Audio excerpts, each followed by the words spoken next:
you're dreaming of those crisp fall mornings, aren't you? That rustle of leaves, finding yourself in that perfect hunting spot. Spring might be here, turkey season may be winding down, but I bet your mind's already jumping ahead, thinking about next deer season, food plots, trail cams, and yeah, of course, your trusty tree stands. But hold on, before we get, too deep into those autumn fantasies, there's this really crucial step, often overlooked. It could make all the difference for your safety and your success, really. So today we're doing a deep dive. It's all about equipment inspection and maintenance, especially for elevated platforms or ground blinds. We're digging into insights from an AHLA blog post. That's the American Hunting and Landowners Association. The post is titled, "Are You Pulling Your Tree Stands for Inspection?"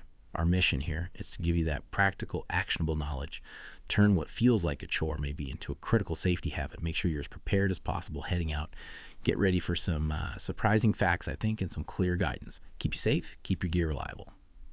Okay, let's unpack this then. We all know the effort, right? Finding that perfect spot, lugging a stand in, getting it hung just right. The idea of taking it down, or just to put it back up again later, it feels a bit counterintuitive, a lot of work. So what's the big deal?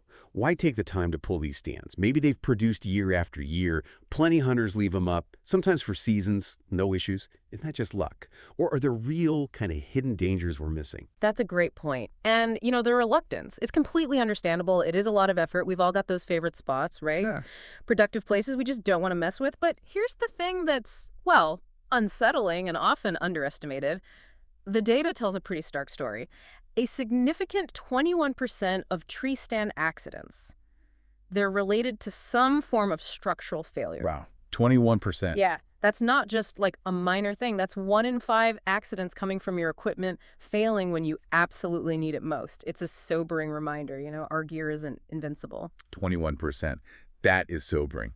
I think, like you said, many of us just think, a bit of surface rust, maybe some weathering. We don't usually jump to structural failure as the main risk. So what are the real culprits, maybe the less obvious ones? What's actually happening to our stands when they're out there season after season, exposed to everything? Well, if you step back and look at the bigger picture, a stand left in a tree all winter, spring, summer, it's just fundamentally weaker than when you first hung it.